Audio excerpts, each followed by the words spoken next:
નમસ્કાર દર્શક મિત્રો, આપણે નિહાળીશું સિટી લાઈન ન્યૂઝ ચેનલમાં આજના મુખ્ય સમાચારો. મુખ્યમંત્રીની આંતરકથા એ મને હંમેશા યાદ રહેશે પુસ્તકનું વિમોચન. મુખ્યમંત્રી યુવા સ્વાવલંબન યોજનાઓથી માહિતગાર કરાયા. કોંગ્રેસ દ્વારા કલેક્ટરને આવેદન. HCG કેન્સર સેન્ટરની વધુ એક સિદ્ધિ. શ્રેષ્ઠ રોજગારી તથા મૂલ્યનિષ્ઠ શૈલીના સર્જન મારવાડી કોલેજ. યુવા વર્ગ સાથે સંવાદ અને સમજણ સેમિનાર યોજાયો. થિયો ચેરિટેબલ ટ્રસ્ટ દ્વારા પ્લેકાર્ડ દર્શાવી વિરોધ. રશિયન યુનિવર્સિટી પ્રતિનિધિ મંડળ GTU સાથે મળીને વ્યૂહરચના ચર્ચા. मेरे अंगने में कास्ट 100 एपिसोड पूर्ण उजवणी. મુખ્યમંત્રીની આંતરકથા એ મને હંમેશા યાદ રહેશે પુસ્તકનું વિમોચન. મુખ્યમંત્રી આનંદીબેન પટેલે જાહેર જીવનના કાર્યકર્તા પદાધિકારીઓને સ્વાહી નહીં સમજહિત માટે સેવારત રહીને છેવાડાના માનવી સુધી વિકાસના ફળો પહોંચાડવાની સંવેદનશીલતા દાખવા આહવાન કર્યું છે. આનંદીબેનના સંવેદનશીલ શિક્ષક અને જાહેર જીવનની સુદીર્ઘ કારકિર્દીના પ્રેરક અનુભવો પ્રસંગોની સ્વાનુભૂતિના આ લેખન મને હંમેશા યાદ રહેશે. ગાંધીનગરમાં યોજાયેલા ગૌરવશાળી સમારોહમાં સ્વામી અધ્યાનંદજી અને સાહિત્યકાર ડોક્ટર ચંદ્રકાંત મહેતાના હસ્તે વિમોચન થયું હતું. પ્રકાશિત થયેલા આ પુસ્તકમાં મુખ્યમંત્રીએ 35 પ્રકરણોમાં શિક્ષકથી મુખ્યમંત્રી સુધીની જાહેર જીવનની સફળ યાત્રાના પ્રેરક પ્રસંગો સહજ સરળ ભાષામાં આલેખ્યા હતા. મુખ્યમંત્રીશ્રીએ જણાવ્યું હતું કે હરેક વ્યક્તિના જીવનમાં તેનો હંમેશા યાદગાર રહી જાય છે તેવા અનેક પ્રસંગો ઘટનાઓ બનતા જ હોય છે, પરંતુ તેનો આગવા દ્રષ્ટિકોણ સૂઝબૂઝથી મુલતવી જરૂરતમંદને મદદરૂપ થવાનો અંતર્ભાવ જગાવીને તેની સંવેદનના કોઈ પણ આપવાનો, કોઈ માટે સમર્પિત થવાનો ભાવ જગાવીને જન સેવાનો આદર્શ ચરિતાર્થ થઈ શકે છે. મહિલા અને બાળ કલ્યાણ રાજ્યમંત્રી વસુબેન ત્રિવેદીએ મને હંમેશા યાદ રહેશે પુસ્તક વિમોચન પ્રસંગે જણાવ્યું હતું કે આ પુસ્તકમાં લખાયેલા આનંદીબેન પટેલના અનુભવો જીવનમાં ઉતારવા યોગ્ય છે. સ્વામી અધ્યાનંદજીએ વર્તમાન મુખ્યમંત્રીના માતા ગણાવી પ્રકાશપુંજ ઉર્જાવાન અને શક્તિશાળી મહિલાનું સન્માન આપ્યું હતું.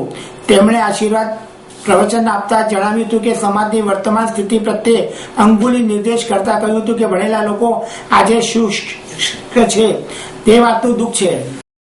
એ મને હંમેશા યાદ રહેશે એ પુસ્તક. એની ઘટનાઓ આમ તો 4-5 વર્ષથી જ લખાયેલી પડી હતી. વિચાર પણ નહોતો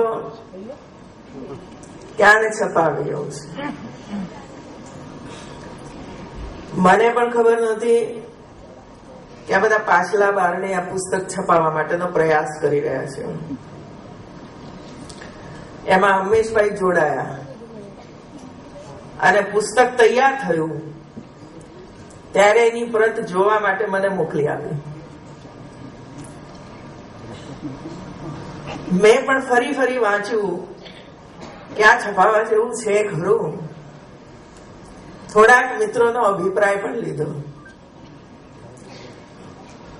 અને અંતે હકારમાં પરિણમ્યું અને આજે આ 2 મહાપુરુષોના દ્વારા એનું વિમોચન થયું છે. મિત્રો, મુખ્યમંત્રી યુવા સ્વાવલંબન યોજનાથી માહિતગાર કરાયા.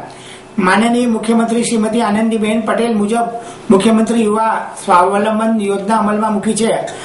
આ યોજનાની માહિતી રાજ્યના છેવાડે ગામો સુધી પહોંચે અને તેનો લાભો યુવાન મેળવતા રહે તે હેતુથી રાજ્ય સરકારના વિવિધ વિભાગોના અધિકારીઓ કામ કરી રહ્યા છે.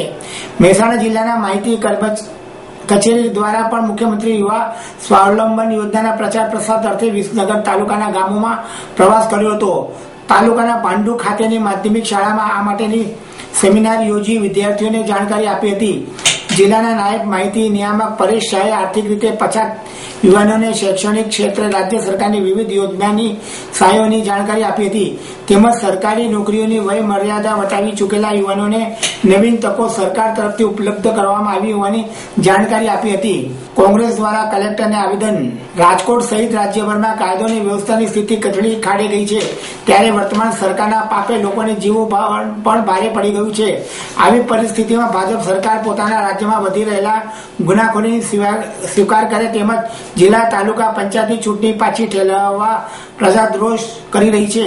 આવા આકરા આક્ષેપો સાથે રાજકોટ જિલ્લાના કોંગ્રેસ સમિતિ દ્વારા કલેક્ટરને આવેદન પત્ર પાઠવી રાજ્ય સરકારને તાકીદે રાજીનામું આપવા અંગે રજૂઆત કરી હતી. ભાજપ સરકારના રાજ્યમાં હત્યા, લૂંટ, ચોરી, બળાત્કાર સહિતના ગુનાઓમાં દિવસે દિવસ વધારો થતો જાય છે. લોકો ભયના ઓઠા હેઠળ જીવી રહ્યા છે. તેમ છતાં ભાજપ સરકાર વિકાસના બળગા ફૂંકી રહી છે તેમજ વર્તમાન પાટીદાર અનામતના આંદોલનને પગલે આગામી ચૂંટણીમાં ભાજપને હારનું મોઢું જોવા પડે છે તેવા ભયથી લીધે ચૂંટણી પાછી ઠાલવી રહી છે. પરંતુ ભાજપ સરકાર પોતાને લીધે જ આ ગુનાખોરી વધી રહી છે એવું સ્વીકારી લઈને આ સરકારમાંથી રાજીનામું આપી દેવું જોઈએ તેવા આકરા પ્રહારો સાથે કોંગ્રેસ આગેવાનોએ કલેક્ટર કચેરી બહાર ધરણા યોજી કલેક્ટરને આવેદન પત્ર પાઠવી રજૂઆત કરી હતી. આ ભાજપની હિટલરશાહી સરકાર કે જે તાલુકા પંચાયતની અને જિલ્લા પંચાયતની ઇલેક્શન અને ચૂંટણીઓ જે આવી રહી છે, તાલુકા પંચાયત જિલ્લા પંચાયતની ચૂંટણીઓની મુદતો પૂરી થાય છે એના અનુસંધાને ચૂંટણીઓ એમને પોતાની પ્રાઇવેટ પેઢી સમજીને રાજ્યપાલશ્રીના વટહુકમથી અને જે કાયદો બહાર પાડ્યો છે એના વિરોધમાં આજે સમગ્ર ગુજરાતમાં કોંગ્રેસના આગેવાનો અને કોંગ્રેસ દ્વારા કલેક્ટર મારફતે રાજ્ય સરકાર અને રાજ્યપાલને ઢંઢોળવા માટેનું એક આવેદનપત્ર આપવામાં આવ્યું હતું અને એમાં કોંગ્રેસની એવી માંગણી છે કે ભાઈ આ ચૂંટણીઓ સમયસર થવી જોઈએ. ગુજરાત રાજ્યમાં કાયદો અને વ્યવસ્થાની પરિસ્થિતિ સારી છે અને જો ગુજરાતમાં કાયદો અને વ્યવસ્થાની પરિસ્થિતિ સારી ન હોય તો આ સરકારને 1 કલાક પણ રહેવાનો અધિકાર નથી, તો એમને રાજીનામું આપવું જોઈએ. આ પણ અમારી માંગણી છે. HCG કેન્સર સેન્ટરનું વધુ એક સિદ્ધિ. HCG કેન્સર સેન્ટર વધુ એક સિદ્ધિ મેળવી છે જેને ગુજરાતમાં પ્રથમ વખત હાઇપરથર્મિક ઇન્ટ્રાપેરિટોનિકલ કેમોથેરાપી રજૂ કરી છે જે કોલોરેક્ટર, મોટા આંતરડાના મોટા ભાગના મળાશય સાથે સંબંધિત અને ઓવેરિયન અંડાશય સાથે સંબંધિત જઠર કેન્સર સર્જરીઓ અતિ અસરકારક છે. ડોક્ટર ભરત ગઢવી, CEO અને મેડિકલ ડાયરેક્ટર HCG હોસ્પિટલે જણાવ્યું હતું કે HCG હંમેશા કેન્સર સારવાર અંગે અગ્રસર રહી છે. ગુજરાતમાં સારવાર પદ્ધતિના ક્ષેત્રે શ્રેષ્ઠ વિચાર પ્રયાસ છે. કેન્સરના કોઈ પણ સ્વરૂપ સાથે વ્યવહાર કરવા માટે કુશળતા, નવીન વિકાસ અને અદ્યતન ટેકનિકલ લઈ આવવા માટે જાણીતું છે. એક પદ્ધતિ તરીકે સંકળાયેલી હાઈપેક 41 થી 43 ડિગ્રી સેલ્સિયસ ધરાવતી અતિ તીવ્ર ગરમી કેમોથેરાપી સારવાર છે જે અંડાશય, મોટા આંતરડાના મોટા ભાગના એન્ડોમેટ્રિયલ આંતરપૂછ સાથે સંબંધિત કેન્સર સર્જરી દરમિયાન સીધી પેટમાં આપવામાં આવે છે જેનો ઉદ્દેશ પેટમાં કેન્સરના કોષોને નિશાન બનાવવાનો છે. તે અન્ય પરંપરાગત કેમોથેરાપી કરતા અલગ છે જેમાં દવાઓને સંપૂર્ણ શરીરમાં ફેરવવામાં આવે છે. આવશ્યક જંતુઓ રહિત દ્રાવણ પેટમાં 1 થી 1.5 કલાક ફેરવવામાં આવે છે અને પછી બહાર ખેંચી લેવામાં આવે છે.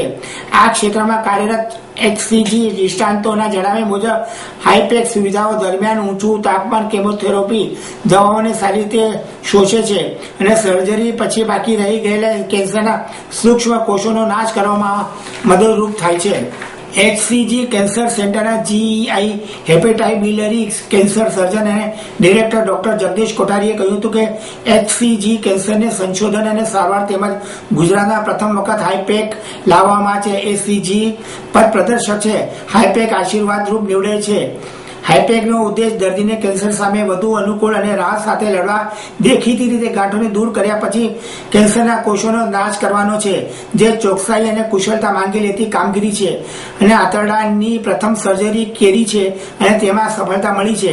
અંડાશય કેન્સરમાં હાઈપેકના ફાયદા વિશે જણાવતા HCG કેન્સરના સેન્ટરના ગાયનેકોલોજીસ્ટ સર્જન ડોક્ટર કલ્પના કોઠારીએ જણાવ્યું હતું કે અંડાશયના કેન્સર પ્રાથમિક અવસ્થામાં ભાગ્યે જ કોઈ ચિહ્ન પ્રદર્શિત કરે છે એટલે તેનું નિદાન મોટા ભાગે મોડેથી થાય છે અને તે સમય દરમિયાન તે પેટના ઉદરના ભાગમાં પ્રસરી જાય છે.